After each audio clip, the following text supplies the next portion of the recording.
Selamat sore, berjumpa kembali dengan saya Ibu Aiwan, calon guru penggerak Angkatan 8 Kota Pangkal Pinang dari SMK Negeri 5 Pangkal Pinang. Pada saat ini, saya akan mengadakan percakapan pra-observasi dengan Ibu Meli. Selamat sore Ibu Meli. Selamat sore Ibu. Gimana kabarnya hari ini? Alhamdulillah baik. Kemarin saya sudah menghubungi Ibu. Kita akan mengadakan percakapan pra-observasi. Kemudian saya akan mengamati jalannya proses pembelajaran Ibu di kelas. Sebelum supervisi akademik dilakukan.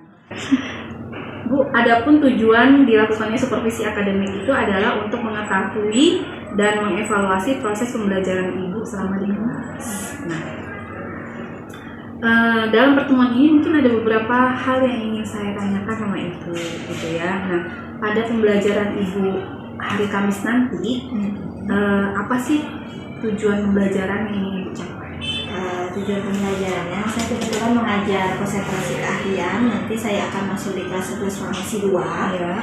Jadi nanti tujuan pembelajaran yang akan saya sampaikan kepada siswa adalah siswanya nanti akan mampu mengklasifikasikan obat-obat yang berhubungan pada sistem pencernaan, terutama pada terapi kausalnya maupun terapi simptomatisnya. Tapi pada saat nanti pertemuan yang akan saya lakukan itu membahas tentang terapi kausalnya. Gitu. Oke, terima kasih Bu. Di samping itu kira-kira model pembelajaran sama rencana kegiatan nanti di kelas Ibu itu seperti apa? Model pembelajarannya yang saya pakai adalah model problem based learning atau PBL. Kemudian nanti rangkaian kegiatannya setelah memberikan permasalahan, tanya jawab, kemudian siswa saya bentuk menjadi 8 kelompok. Jadi nanti 8 kelompok itu akan mendapatkan beberapa materi yang berbeda. Jadi ada 8 materi yang dibahas pada kelompoknya masing-masing. Kemudian setelah diskusi, kemudian mereka menjawab pertanyaan yang mereka jawab pada LKPD yang saya berikan. Kemudian mereka melakukan presentasi. Nanti setelah presentasi akan ditarik kesimpulan, kemudian akan ada evaluasi di akhir pembelajaran. Kalau begitu, Ibu menggunakan media pembelajarannya seperti apa? Media pembelajaran yang saya pakai kemarin e-book ya, e-book ataupun nanti media pembelajarannya berupa buku mata pelajaran juga. Biasanya sumbernya memang punya anak-anak atau dari perpustakaan? Siswa bisa bebas, bisa mengambil dari perpustakaan atau buku bacaan yang mereka punya atau buku mata pelajarannya. Nah, untuk e-booknya memang saya sediakan sendiri. E-booknya saya berikan sehari sebelum mereka mengerjakan LKPD. Berarti kalau begitu tujuan pembelajaran Ibu yang ingin Ibu capai itu adalah murid mampu untuk mengklasifikasikan terapi kausal ya Bu ya, antara obat dan penyakitnya. Iya, begitu. Oke. Nah, di samping itu juga Ibu menggunakan model pembelajaran problem based learning gitu ya. Nah, rencana kegiatan Ibu berupa pembentukan kelompok, terus pemberian masalah, kemudian kelompoknya dibedakan menjadi 8. Berarti di situ ada pembelajaran berdiferensiasi ya Bu ya? Iya. Jadi tepatnya model strategi yang mana Bu? Jadi nanti kontennya yang berbeda. Jadi 8 kelompok dengan 8 materi yang berbeda. Tapi produknya sama. Produknya sama berarti ya Bu ya? Kalau untuk proses terjadi diferensiasi nggak? Untuk prosesnya nanti ada beberapa siswa yang memang ada beberapa kelompok menggunakan e-book, ada yang ke perpustakaan, ada yang menggunakan buku pelajaran karena materi yang didapatkan nanti akan beragam. Jadi mereka boleh menggunakan sumber apapun boleh, ya? Boleh. Saya tidak menggunakan Google. Cuma itu aja Bu ya. Karena kalau enggak langsung ada jawabannya ya biasanya. Ada jawabannya Jadi, biasanya. Anak diajak untuk berpikir kritis ya. Iya, saya paksa untuk literasi sebenarnya. Oh iya, benar ya Bu ya. Kira-kira kapan Bu pelaksanaannya Bu? Pelaksanaannya hari Kamis besok, jadi di jam ke 5.6.7, itu di jam 11.15 sampai pukul 2. Di kelasnya tadi mana? Kelas 11 farmasi 2. Ya, di kelas farmasi 2 ya berarti ya Bu ya. Jadi terima kasih Bu untuk pertemuan kita hari ini pada bincang-bincang praobservasi kita pada sore hari ini. Selamat berjumpa kembali pada observasi pembelajaran Ibu di kelas pada hari Kamis nanti. Iya. Selamat sore Bu Meli. Selamat sore.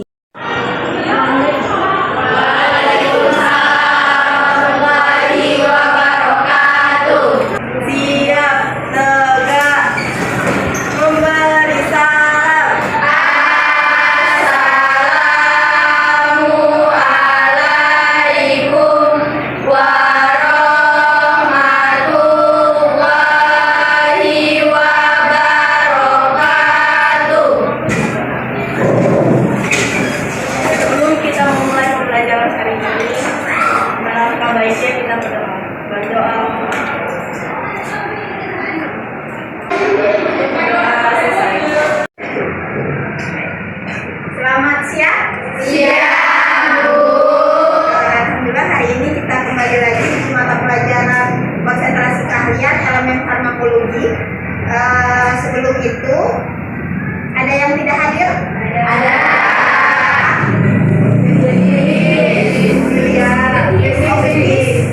Nulis dan geografi.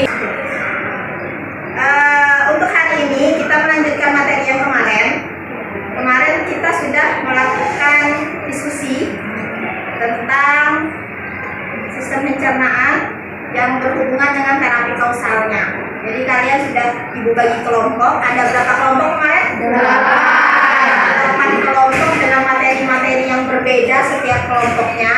Ada yang mendapatkan antibiotiknya, kemudian penyakitnya. Nah, itu yang kita bahas pada siang hari ini.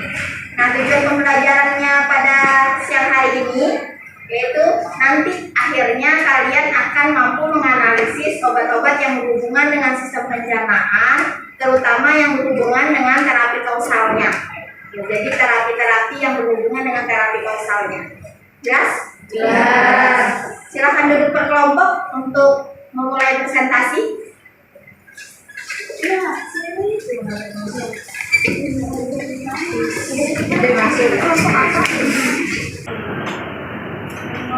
Yang kemarin sudah Ibu bagi berkelompok, materinya macam-macam.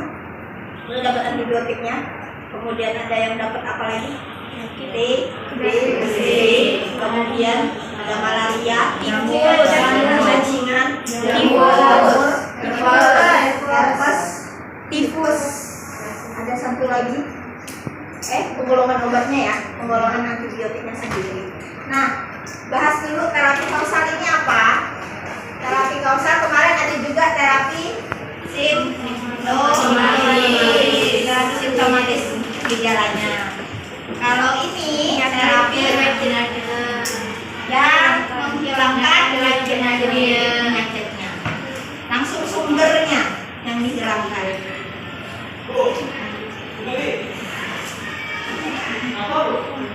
Terbagi menjadi antibiotik, antivirus, kemudian anti jamur, sama anti parasit. Jadi ada 4. Yang pertama antibiotik, antivirus, anti jamur, sama anti parasit. Antibiotik untuk membunuh siapa? Bakteri.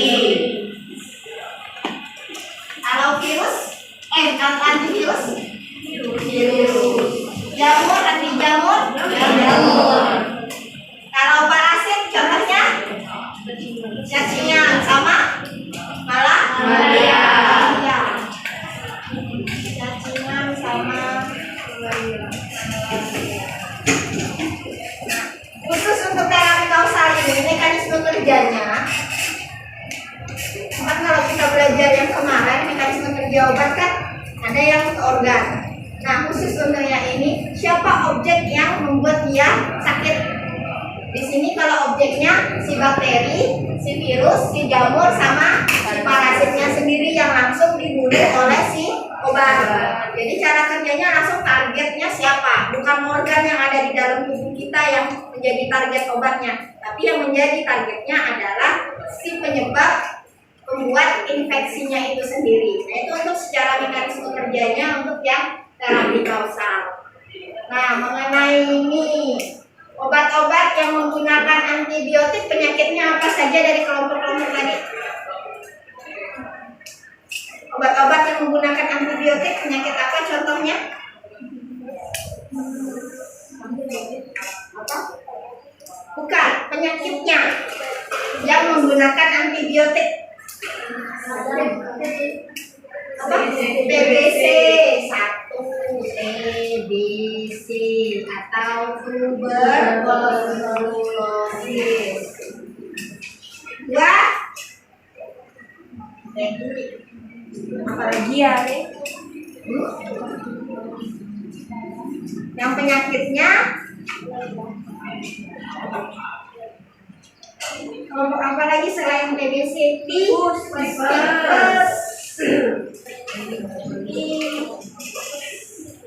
tifoid atau tifus. Nah, kemudian kalau yang antivirus, penyakit apa saja contohnya? Herpes. Selain herpes, ada yang penyakit yang tidak ada obatnya? HIV. Walaupun tidak ada obatnya, tapi tetap untuk meminimalisir si virusnya, tetap menggunakan yang namanya antivirus. Kalau anti jamur, panu DKK, panu kudis takura kutu air, itu panu DKK. Apalagi yang cewek,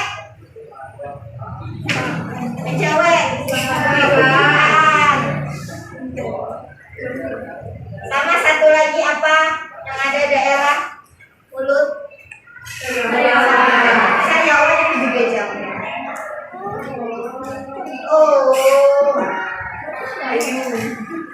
sariawan kalau yang parah ya memang yang kayak tahu dong, sangu.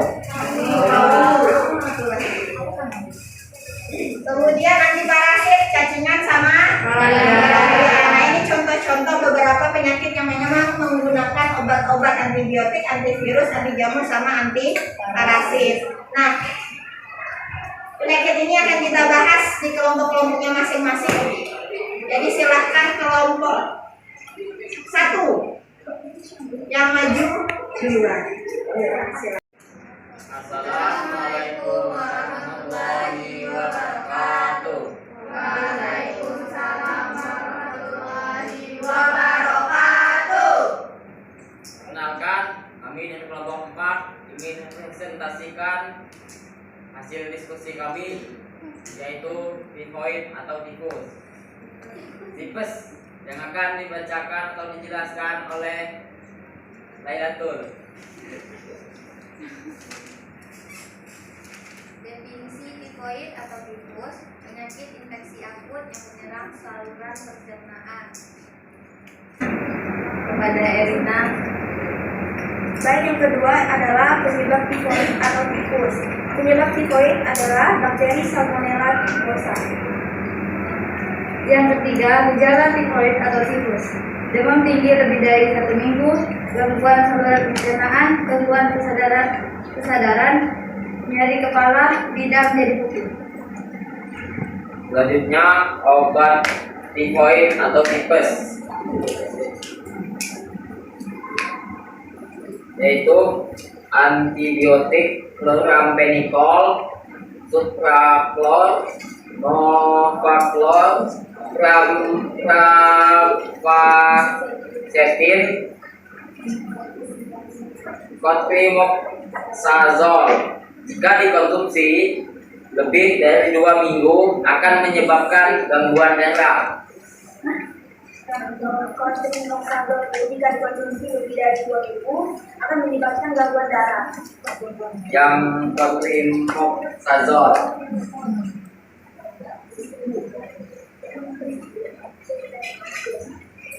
Cukup sekian penjelasan kami. Kami akan membuka sesi tanya jawab. Untuk sesi tanya jawab kami persilakan. Untuk satu orang. Assalamualaikum warahmatullahi wabarakatuh. Waalaikumsalam warahmatullahi wabarakatuh. Kenapa nama saya Adi? Saya ingin bertanya, penyakit tifoid kan memiliki gejala kesadaran kesadaran. Nah, itu kayak mana gejala kesadarannya? Terima kasih. Untuk pertanyaannya, terima kasih. Akan dijawab oleh Ciko. Gangguan kesadaran itu macam ngantuk, kurang fokus. Gangguan kesadaran salah satu gejalanya ya. Kenapa? Kenapa? Itu maksudnya.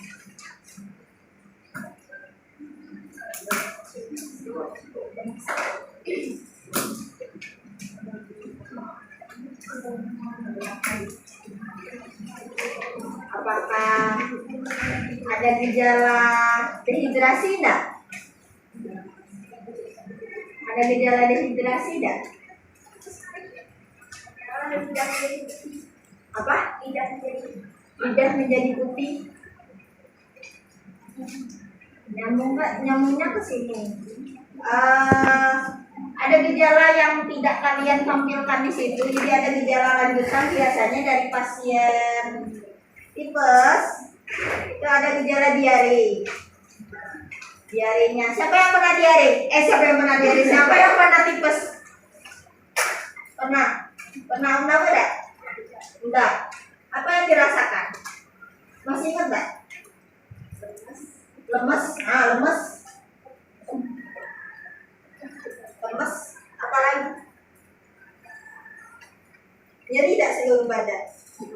Nyeri. Pahit tidak lidah? Pahit. Sampai diare tidak kemarin? Diare. Diare banyak cairan yang keluar enggak? Banyak. Kalau banyak cairan yang keluar, kesadaran menurun enggak? Kesadarannya menurun. Itu ngaruh-ngaruhnya ke sana. Jadi tidak. Nah, selain itu, diare ini juga, ini salah satu gejala yang memang ada pada sistem apa? Sistem pencernaan. Nah, itu salah satu gejala yang memang dirasakan apabila terjadi pada sistem pencernaan. Nah, untuk demam tifoid ini, kalau memang dia ada gejala berkelanjutan, dia biasanya disertai dengan gejala diare. Selain nyeri badan, kemudian lemes, kemudian kekurangan cairan akibat dari si diarenya tadi yang mengeluarkan cairan yang banyak.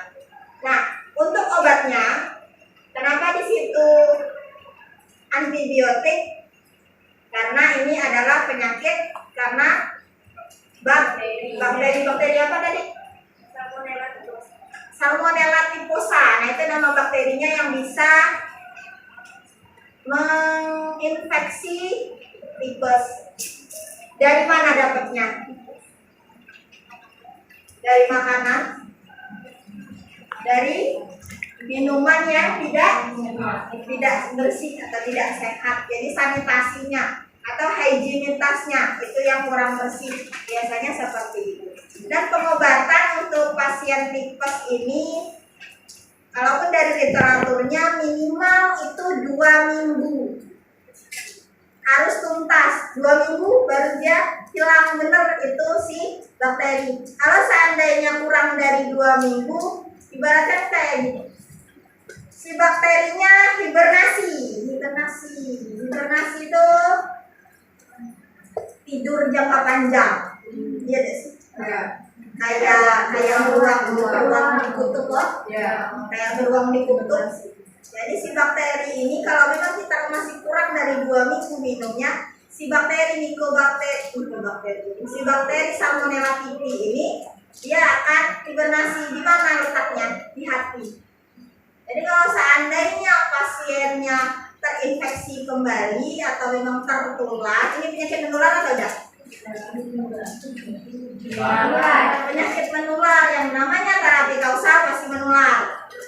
Semua itu menular. Jadi kalau seandainya imunnya turun, kemudian pola makannya tidak bagus, si bakteri tadi hidup kembali atau dia buka mata lagi ibaratnya. Dia buka mata lagi, nyerang lagi si tubuh manusia, sakit lagi si tipesnya. Jelas? Berapa lama tadi pengobatannya? 2 minggu. Jadi 2 minggu tuh tidak berhenti minum obat sampai selesai. Jadi minum antibiotiknya ya selama 2 minggu. Itu baru tuntas. 12 hari semuanya. Tapi kalau tidak sembuh, sudah ya untuk kelompok ini. Ada pertanyaan? Tidak? Yuk lanjut kelompok selanjutnya. Silakan tutup. Cukup sekian presentasi kami, ada kesalahan kata, kami mohon maaf. Saya akhiri, wassalamualaikum warahmatullahi wabarakatuh. Waalaikumsalam warahmatullahi wabarakatuh. Ini kami kelompok 3 akan mempresentasikan hasil diskusi kami, yaitu tentang TBC atau tuberkulosis. Pengertian TBC akan dibacakan oleh Nisa. Tuberkulosis atau TBC adalah suatu penyakit menular yang sering terjadi di paru-paru sekitar 80%. Penyebab dari penyakit TBC adalah bakteri gram-positif Mycobacterium tuberculosis. Gejalanya berdasarkan oleh untuk gejalanya, penyakit TBC dapat dideteksi dengan pemeriksaan fisik berupa timbul gejala demam, anoreksia, berat badan menurun, batuk lebih dari 3 minggu disertai darah, sesak napas dan nyeri dada, pemeriksaan dahak dan pemeriksaan darah. Pengobatan penyakit TBC terdiri dari beberapa fase, yaitu berlangsung selama 2-3 bulan, dan fase pemeliharaan berlangsung selama 4-7 bulan. Contoh obat-obat TBC yang terbaik terutama ceftriaxone, isoniazid, tiradinamid, dan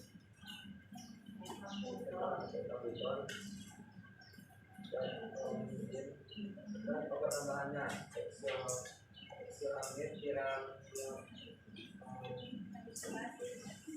Assalamualaikum warahmatullahi wabarakatuh. Waalaikumsalam warahmatullahi wabarakatuh. Saya perkenalkan, nama saya Indra, perwakilan di kelompok 4. Di sini saya akan menanyakan apa dampak dari mengkonsumsi obat TBC. Sekian terima kasih. Ada rifampicin yang berefek samping dengan urin yang berwarna merah juga, dan ada juga obat isoniazid. Isoniazid. Yang berefek samping itu adalah neuritis feral, itu berjalan kejang-kejang dan gangguan penglihatan yang disebabkan persaingan dengan piridoksin yang rumus kimiawinya. Apa saja? Sudah kita bahas. TBC, tuberkulosis, golongan antibiotik. Ada berapa golongan tadi antibiotik?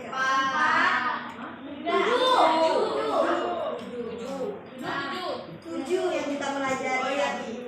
Penicillin, cephalosporin, aminoglucosida, Amoxicillin, tetrasiklin,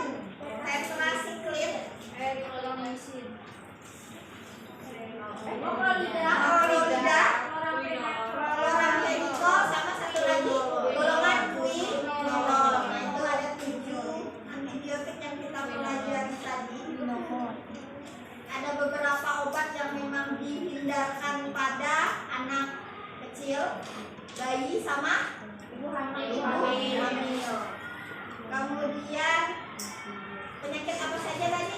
TBC sama tipes. Untuk yang tipes, khusus untuk sistem pencernaannya, apa yang terjadi tadi? Diare.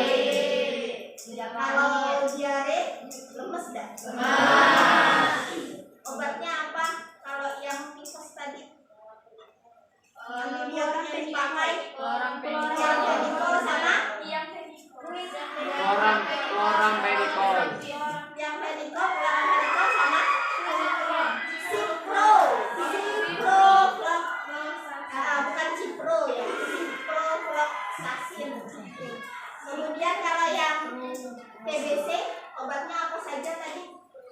Gejalanya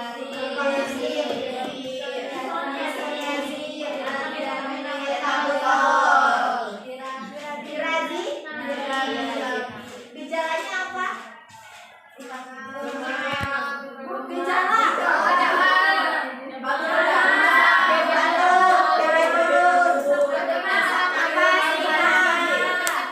Berkeringat pada malam hari. Nah, itu beberapa kesimpulan yang dapat kita tarik pada pembelajaran pada hari ini. Nanti 4 kelompok itu minggu depan untuk maju kembali membahas tentang penyakit yang lainnya. Setelah kita kesimpulan tadi yang sudah kita bahas, yang belum kita bahas nanti kita bahas di pertemuan selanjutnya. Ada berapa kelompok lagi yang tersisa? 4 kelompok lagi yang tersisa. Untuk sebelum kita masuk ke dalam evaluasi atau kuis nantinya, nah setelah ini kita akan melakukan evaluasi. Ada kuis 5 soal. Yuk silakan dikeluarkan kertasnya. Sebutkan sebutkan 2 gejala dari penyakit tipes 2. Iya.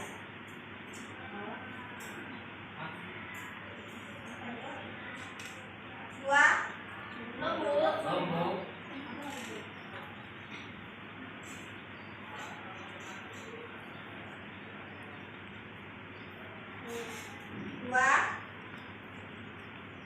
INH atau isoniazid pada penderita TBC akan mendapatkan terapi tambahan apa? Semoga pembelajaran hari ini menyenangkan, mengerti tentang materi yang kita bahas hari ini.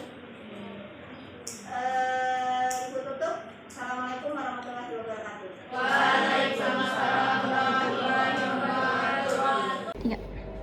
Selamat siang, berjumpa kembali dalam percakapan pasca observasi dengan saya Ibu Aiwen, calon guru penggerak angkatan 8 Kota Pangkal Pinang dari SMK Negeri 5 Pangkal Pinang.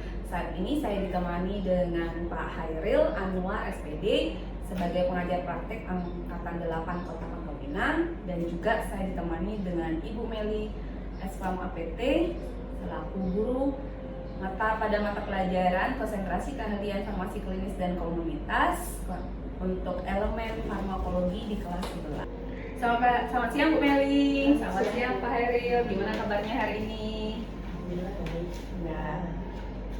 Gimana nih Bu Meli?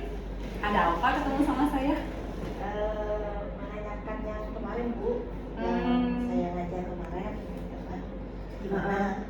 Oh, yang ini Bu ya, yang waktu saya observasi Ibu mengajar di kelas 11 farmasi 2. Iya. Pada Kamis kemarin ya Bu ya.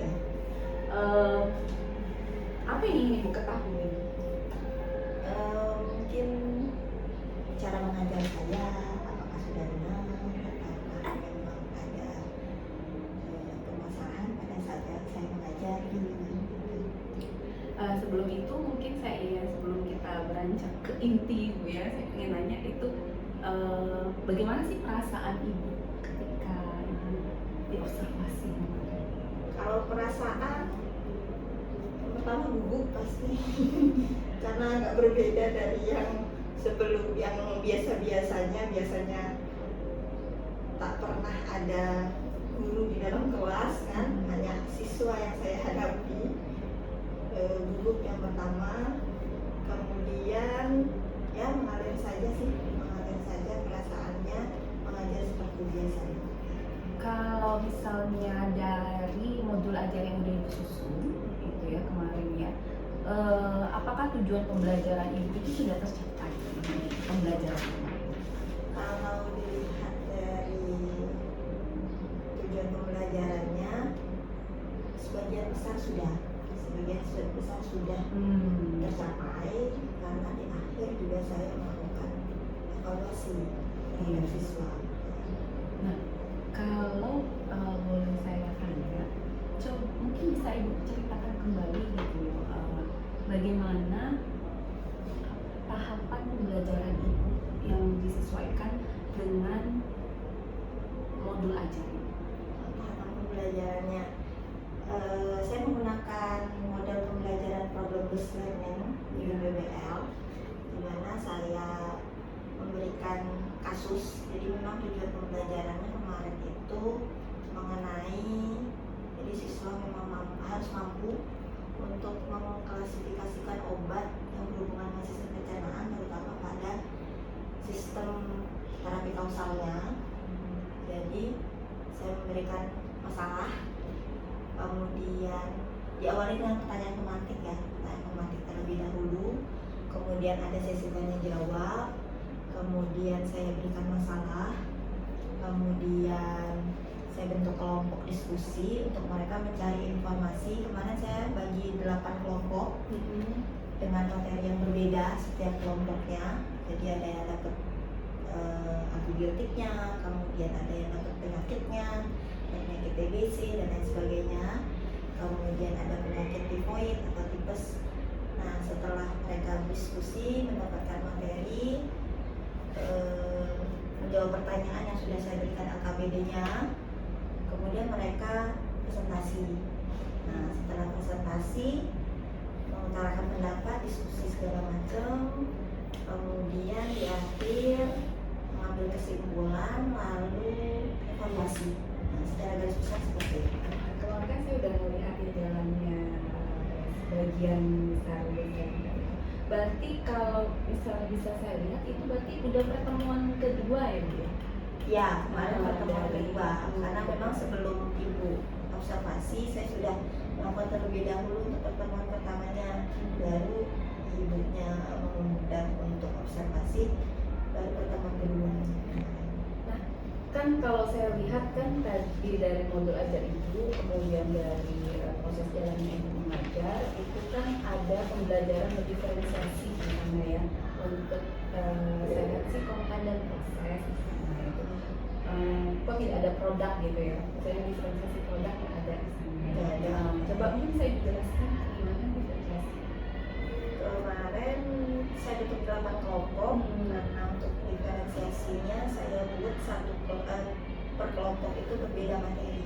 Jadi ada 8 materi yang mereka bahas, kemudian satu kelompok mendapatkan 1 materi. Apa yang mereka gali dari materi itu selama berproses di pertemuan pertama? Materinya Apa yang mereka lakukan pada pertemuan pertama itu? Pertemuan pertama mereka mencari sumber informasi. Jadi saya menggunakan e-book kemarin, kemudian mencari materi di perpustakaan. Saya memang tidak menggunakan handphone saja karena e-booknya langsung mereka pakai laptopnya masing-masing. Untuk handphonenya saya agak skip karena sekali buka Google tuh pasti akan ketemu. Jadi mereka malas untuk baca. Jadi saya agak paksa sedikit membaca model, mau di perpus atau mau buku pelajaran, mau apapun yang mereka baca, baru mereka jawab pertanyaannya yang saya sediakan di AKBD. Berarti ada persamaan di produk ya Bu ya? Iya, ada persamaan di produknya karena ya pertanyaan kemudian produknya ya nanti hasil dari mereka diskusi. Nah, kalau menurut Ibu sendiri, selama proses dari pertemuan pertama, kemudian pertemuan kedua, gitu kan, ada kendala nggak gitu? Menurut Ibu sendiri ada kendala nggak? Kendala jam ngajarnya ya, karena siang lumayan agak susah membangkitkan semangat kalau memang ngajarnya siang jam 11.15 sampai jam 10.02. Itu waktu-waktunya ngantuk. Iya. Nah itu mengembalikan fokus siswa itu memang agak susah, itu kendalanya. Kemudian kendala yang lain itu lebih ke arah di kelas itu kan memang fokusnya kurang itu kan, kurang nyala. Jadi memang tidak bisa digunakan. Jadi kemarin sempat saya putar, ya sudahlah ditulis di kertas saja. Nah, tidak menggunakan PowerPoint, itu sih masalahnya. Karena kalau kadang-kala kan fokus sekolah dipakai itu. Kalau di kelas lain saya pakai PowerPoint, khusus untuk kelas itu memang enggak. Di 11.1 saya pakai PowerPoint, tapi untuk di 11.2 karena memang terkendala itu, jadi cukup ditulis saja, nanti baru dipresentasikan. Berarti kalau menurut saya itu ada dua hal tuh yang menjadi permasalahan. Satu, membangkitkan semangat atau motivasi di jam siang. Iya. Yang kedua adalah permasalahan di sarana. Iya. Dari fokus yang kurang connect dengan laptop gitu ya. Enggak nyala. Nggak nyala malahan ya. Saya kalau selama 11 sama masih 2 di lab sih. Jadinya jarang menggunakan yang fokus. Nah, kalau menurut Ibu dari dua permasalahan ini ya, terutama permasalahan pertama kemudian permasalahan kedua itu kita ini kan mendapat bantuan pemerintah itu SMK berbasis industri 4.0. Nah, yang maksudnya untuk mengantisipasi kelas tersebut tetap menggunakan berbasis industri, mungkin apa yang Ibu lakukan? Saya meminjam ya, saya meminjam yang fokus ke sekolah. Kalau untuk balik lagi, kalau memang teknologi artinya siswanya megang handphone lagi. Gitu, megang handphone lagi. Dan itu yang kurang saya serap. Mungkin medianya nanti pada saat mereka presentasi buat di dalam sebuah poster atau dibuat dalam sebuah karton, mungkin disampaikannya lewat situ biar lebih jelas. Komunikasinya ke arah sana. Berarti bikin poster gitu ya? Iya. Kalau bikin poster mungkin poster manual atau poster digital? Kalau pengarahnya teknologi memang poster digital mungkin kan, nanti bisa di-post di Instagram atau di mana. Kalau dengan poster digital kira-kira aplikasi apa yang kamu?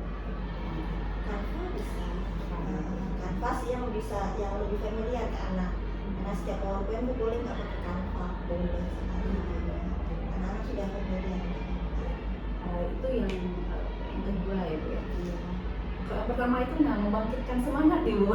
Kira-kira apa rencana Ibu ke depan nih untuk membangkitkan semangat anak-anak di jam-jam siang, jam-jam rawan gitu, apalagi habis makan siang gitu kan? Nah itu memang pembelajaran memang agak dimodifikasi. Kalau kemarin sempat saya games, games naik turun tangga ke sana lari kan, nah itu memang agak lumayan berenergi mereka. Nah itu lebih ke arah sana sih kayaknya di games atau mungkin ya speaking kali ya.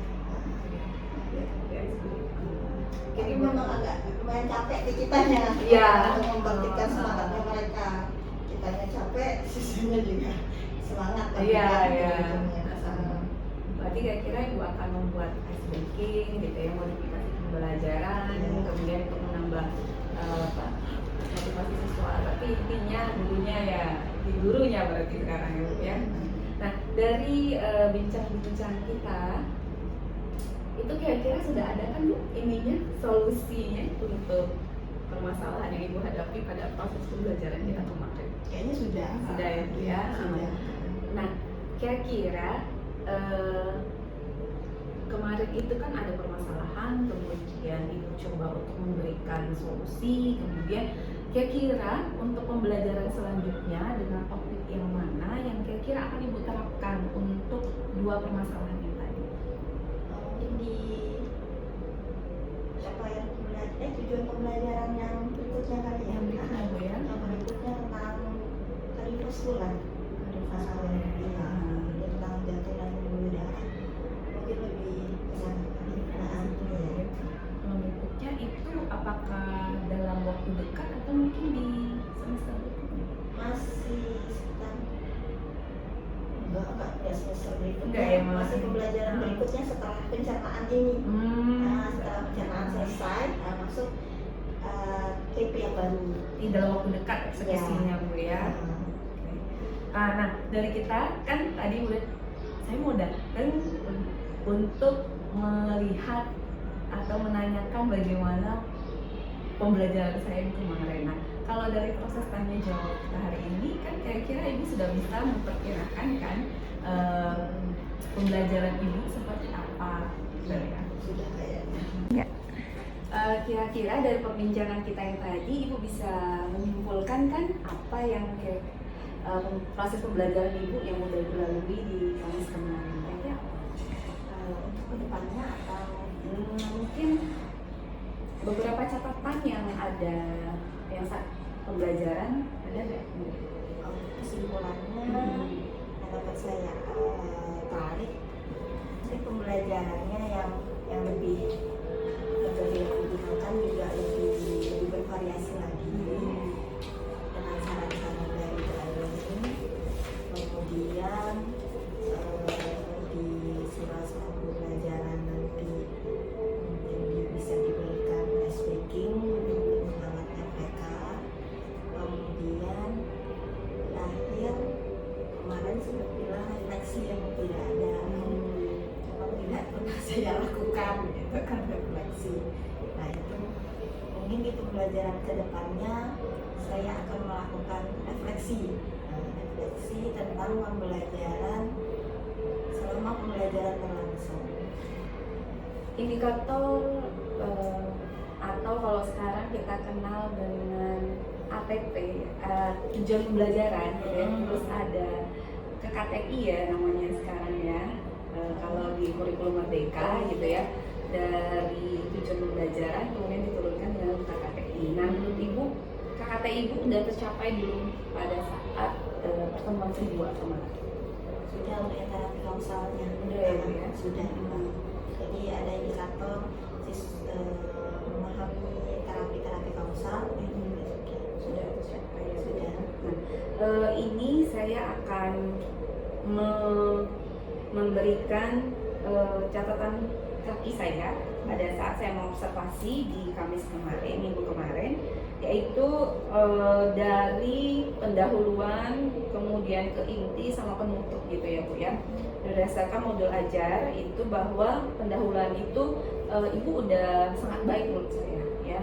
Di sana ada persepsi, Ibu sudah berdoa, kemudian menyapa siswa, kemudian juga bertanya siapa yang nggak masuk hari ini gitu ya. Kemudian tujuan pembelajarannya juga sudah disampaikan dengan baik pada saat di pendahuluan. Kemudian di saat inti, intinya mungkin karena itu adalah proses lanjutan dari pertemuan pertama, Ibu di sana hanya menyampaikan sedikit materi sebelum murid-murid masuk ke dalam presentasi, dan menurut saya di sana murid-murid cukup baik ya ketika menyampaikan pendapat itu, berani ya, kemudian bisa juga bernalar kritis, ada yang bertanya di sana ya, kemudian walaupun satu kelompok dibatasi satu pertanyaan, tetapi kelompok yang di depan bisa menjawab pertanyaan dengan baik gitu kan, walaupun dengan informasi yang singkat. Terus ada asesmen juga selama pembelajaran ternyata ya, ada asesmen formatif sebelum penutup atau sebelum pembelajaran berakhir. Ibu memberikan asesmen formatif dalam bentuk 5 soal yang dibacakan, kemudian anak-anak menjawab esai singkat ya, dari materi yang disampaikan oleh 4 kelompok kemarin yang presentasi ya. Terus pada bagian penutup sudah juga Ibu sampaikan dengan baik. Di sana ada penarikan kesimpulan, kemudian ada rangkuman. Nah, seperti yang Ibu sampaikan tadi, itu ada bagian evaluasi, refleksi gitu ya, yang belum ya, refleksi di antara Ibu dengan murid gitu ya, bertanya gimana perasaan mereka, apa yang mereka dapatkan hari ini. Nah mungkin itu saja sih Bu, catatan saya gitu ya. Terus ada doa penutup juga, secara garis besar itu sudah berjalan dengan baik. kasih, dan juga saya udah lihat area pengembangan Ibu yang mungkin juga ingin akan dikembangkan pada pembelajaran selanjutnya. Nah, terima kasih Bu Meli atas waktunya. Demikianlah proses supervisi akademik kita dengan prinsip coaching menggunakan alur Tirta yang dimulai dari percakapan pra-observasi, kemudian observasi kelas, dan percakapan pasca observasi hari ini. Saya ucapkan terima kasih atas waktu dan kesempatan Ibu mau berbagi bersama saya. Saya ucapkan terima kasih. Selamat siang.